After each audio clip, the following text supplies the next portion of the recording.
नाजरीन, तारीख गवाह है कि कामयाबी हमेशा उन लोगों के सर का ताज बनती है जिन्हें उनके हसूल का जुनून होता है। ऐसे ही अदाकार रंगीला भी थे जिनका असल नाम मोहम्मद सईद खान था और उनका ताल्लुक बाराचनार के पठान कबीले से था। रंगीला को पाकिस्तान फिल्म इंडस्ट्री के जेरी लेविस का नाम दिया जाए तो बेजाना होगा।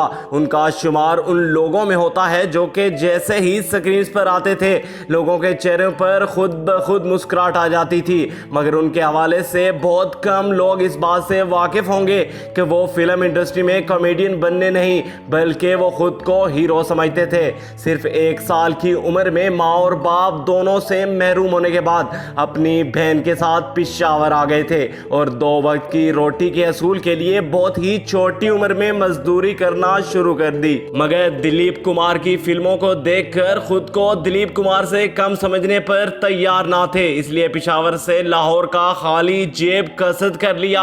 बगैर टिकट ट्रेन में सवार हुए तो टिकट चेकर को देखकर 1000 नफल की नीयत बांधकर नमाज के लिए खड़े हो गए। टिकट चेकर उनकी नमाज की तवालत से परेशान हुआ तो उस मौका पर एक अधेड़ उम्र ने उनका टिकट अदाकर उनकी जान बचाई। लाहौर आकर फिल्मों के पोस्टर पेंट करने लगे, खुद को मजीद स्मार्ट बनाने के लिए तनसाजी भी की, मगर जब स्टेज पर आकर लोगों को अपने पट्टे दिखाते तो लोग उनके चेहरे के अंदाज देखकर उनके जिस्म को भूलकर हंस हंस के लूट पुट हो जाते। ये वो लम्हा था जब उन्होंने हीरो की बजाय कॉमेडियन बनकर लोगों को हंसाने का फैसला किया और उन्हें फिल्म जट्टी में मुख्तसर सा रोल बतौर कॉमेडियन मिला जिसमें उनकी अदाकारी ने देखने वालों को बहुत मुतासर किया। ये वो मौका था जबकि रंगीला ने सईद खान के नाम को खुदा हाफिज कहकर रंगीले का नाम अख्तियार किया और उसके साथ साथ बाकायदा पंजाबी जबान में भी अबूर हासिल किया ताकि फिल्म इंडस्ट्री में पैर जमा सकें। और उसके बाद रंगीला की जोड़ी मंजूर जरीफ के साथ कामयाबी की सीढ़ियां तेजी से तय करने लगी। मुनव्वर जरीफ को अगर अपनी परजस्तगी में कमाल हासिल था तो चेहरे के तासुरात के मामले में रंगीला का कोई सानी ना था। यही वजह थी कि ये जोड़ी किसी भी हीरो हीरोइन से ज्यादा मकबूल होती गई।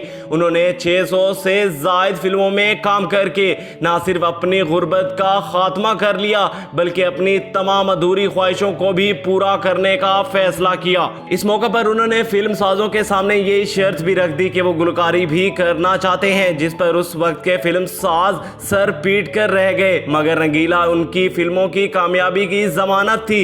इस वजह से उन्हें इस ख्वाहिश को पूरा करना ही पड़ी।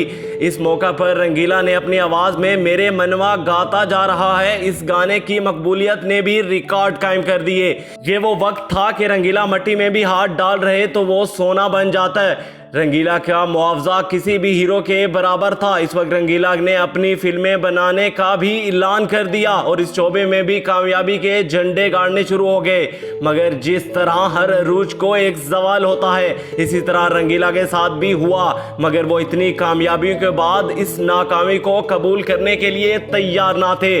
वो पैदर पे अपना सरमाया लगाकर फिल्में बनाते रहे जो कि नाकाम होती रहीं और उनके साथ साथ रंगीला की सारी जमा पूंजी भी डूबती गई, यहां तक कि वो खाली हाथ हो गए और मजबूरन बड़ी स्क्रीन को छोड़कर स्टेज पर काम करने पर मजबूर हो गए। इस वक्त उनका जिगर और गुर्दे भी उनका साथ छोड़ बैठे और मार्च 2005 को इस कॉमेडियन ने दुनिया फानी से कूच कर लिया।